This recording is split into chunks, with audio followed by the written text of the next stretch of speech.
I'm powered up Mike, and, well, this is going to be something completely new and different.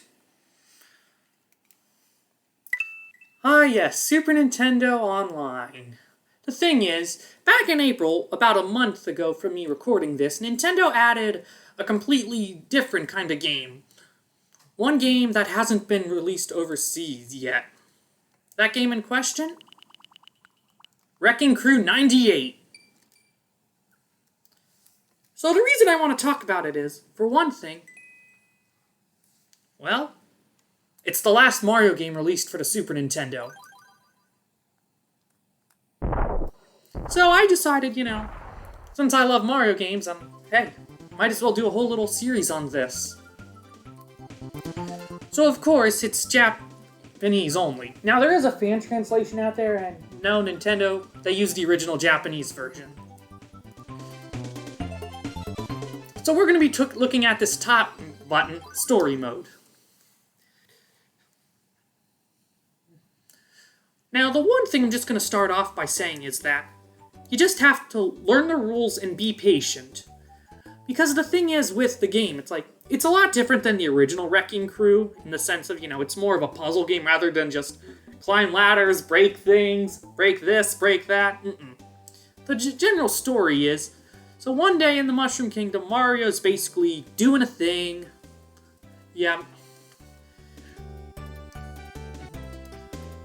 Doing a thing. Until he realizes one day, woo, what's this?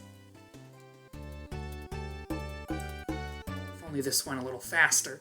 Yep, a giant building was erected.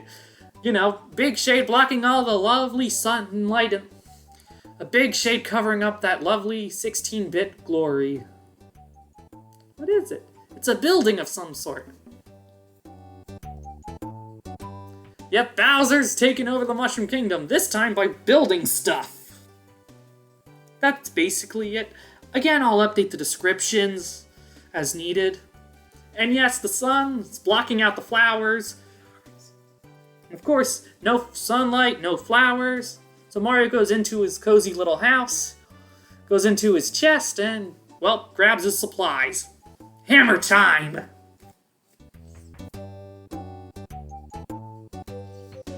Well, time to bring back the Wrecking Crew. Mario puts on his trusty cap of, his construction hat. And he goes to take on the big building. I mean, yeah, you can basically get the idea, even though I can't really read Japanese all that well. Hey, look who it is! Spike! Four-man Spike! Nice to see you again. So, yeah, this is the entire world map. So let's start with stage 1, and yeah, I'll explain it from here. There's Eggplant Man. I'll just skip this little story introduction. Again, I can just update the descriptions.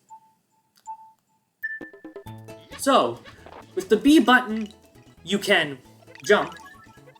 Now notice how all the blocks are pretty colorful.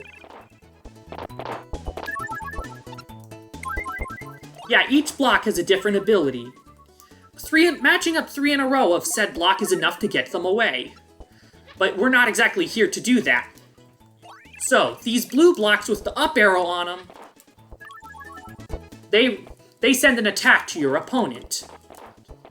You press the Y button to use your hammer. You go over here, press the Y button to turn the crank, which moves these colored blocks. Those yellow blocks with the square on them, they send up those metallic blocks that your hammer can't break. But see that bomb right here? You can use the bomb to explode and get rid of blocks. Those red blocks, they introduce enemies, and of course, if you touch an enemy, instead of jumping on it, you'll basically bounce around vulnerable, allowing more time for more blocks to drop. That mushroom you see there is a booster of your attack. So if you clear out all blocks, you get nice. And this is an attack multiplier, in other words. You press the X button to drop a new row of blocks.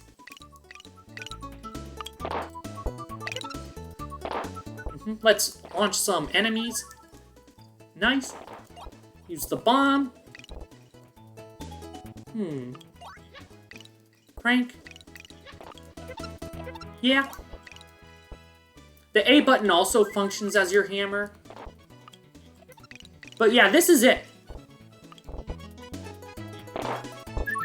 And of course, if you can score combos, the stronger your attacks will be.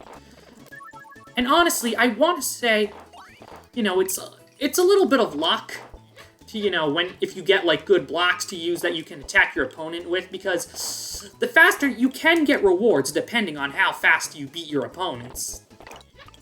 Now, Eggplant Man, there is no bonus. So yeah, this is just a way to get through it.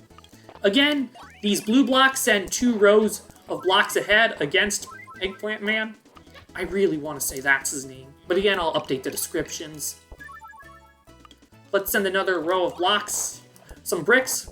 The green blocks with the left and right arrow, they cover up all the colored blocks with bricks, which takes 2 hits to destroy.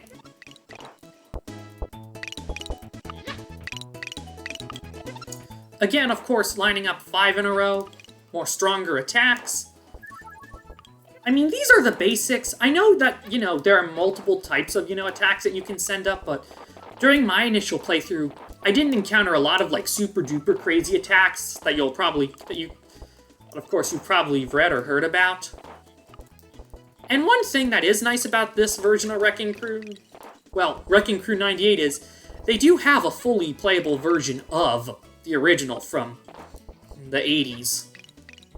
Which is honestly a really nice touch. It's like they didn't have to do it, but hey. Oop.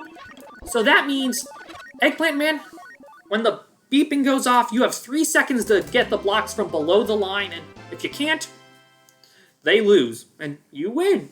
And that's stage 1, and I really hope this was enough to describe the gameplay well enough. And so yeah, it took us about 3 minutes, and we took down Eggplant Man. His building's done for. And so we would unlock stage 2. But hey, this is just going to be a shorter casual series. But I'll see you next time. Bye.